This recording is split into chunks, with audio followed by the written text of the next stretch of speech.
Welcome back. Thanks for staying with us. Let's take you now to our story where two people will appear in court tomorrow in connection with the mass shooting at Mdlalosa's tavern in Newzroom, Soweto in July. They were arrested after a breakthrough in the case earlier this month. Gauteng police revealed the identities of the 5 suspects believed to have been involved in the attack. Newzroom Afrika's Ahmed Kajee is in Soweto. Very good afternoon to you. I would imagine that there must be a sigh of relief that some arrests have been made and that there are developments within this case, as we heard with further arrests being made, Ahmed. Very much so. Community members out here will be exceptionally perhaps relieved to have found out that there were 2 more arrests which have taken place on Thursday and Friday last week with regards to the tavern shooting which we had seen earlier this year. An important thing to note is with that court case coming up tomorrow, with that those court appearances taking place, will at least be perhaps the start of finding justice and closure for the families of those who had passed away, those 16 people killed at the time at the Newzroom tavern just behind me right here in Soweto. But important things to also keep into perspective that was just one of many shootings in that period of time.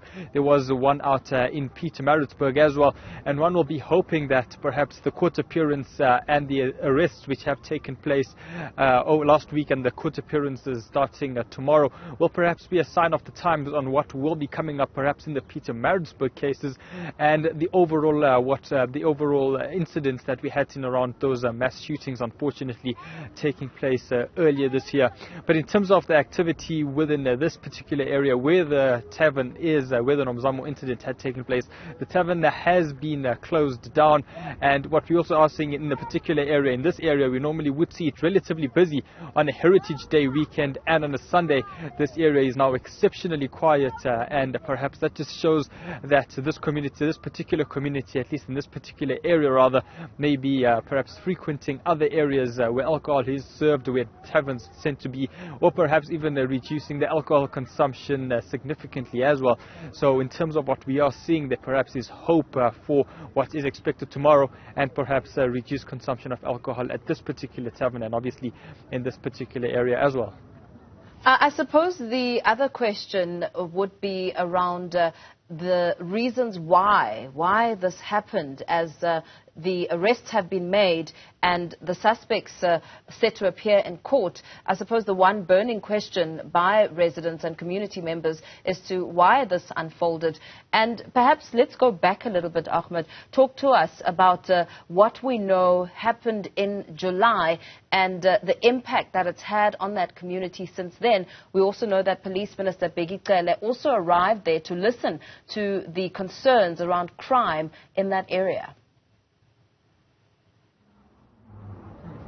Yes, so the motive behind this mass shooting was still unclear, and perhaps, the justice system will be hoping to get some sort of clarity once court proceedings get underway tomorrow and perhaps in coming months as the court case continues. And just to take us back to July and what exactly had taken place, law enforcement officials and eyewitnesses say that a white vehicle had come up to this particular tavern and had opened fire, killing 16 people, perhaps a few on scene and then a few later on in hospital as well.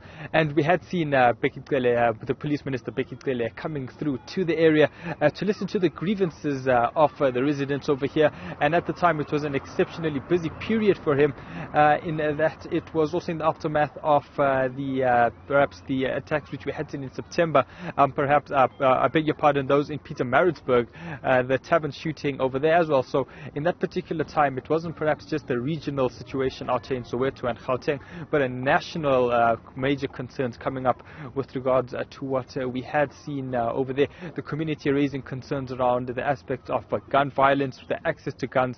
We normally know in areas such as this one and in greater parts of Johannesburg as well, illegal firearms is something that's exceptionally rife within specific areas. We look at areas such as Chippistown, such as Cleveland.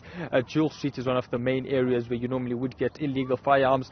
And that's one of the main pointers that has also been one of the subplots in this particular case as to where exactly are these weapons being found. We do know there were at least reports coming out that these were not just handguns but also assault rifles, and what that actually coming through is where exactly is these weapons coming from, and to maybe just shed some light on perhaps the reasoning or how we can actually link these particular weapons to these particular attacks is that a few media reports coming out from Daily Maverick earlier this year was just doing a few links to the July unrest last year, when there was quite a lot of ammunition and firearms lost and looted during that particular July unrest down in KwaZulu-Natal. And based on that, over the last 12 months we have seen an increased amount of firearms in these particular areas with high caliber ammunition and high caliber weapons. So that's perhaps something that may be raised in this particular case. Whether that is a direct link, I guess this is something we'll actually be seeing from the criminal justice system over the coming months as well. But that was some of just the key topics which had come out at the start of this particular shooting incident which took place in Pietermaritzburg and in Soweto as well. And as we head into tomorrow's court cases and into the coming months, I'm sure this will be something that will be brought up. But I think for many people, what they will be wanting in this particular area is closure, justice, and just to ensure that there is no repeats of such an incident that we had seen earlier this year. Mpo. Thank you so much. Let's leave it there for now.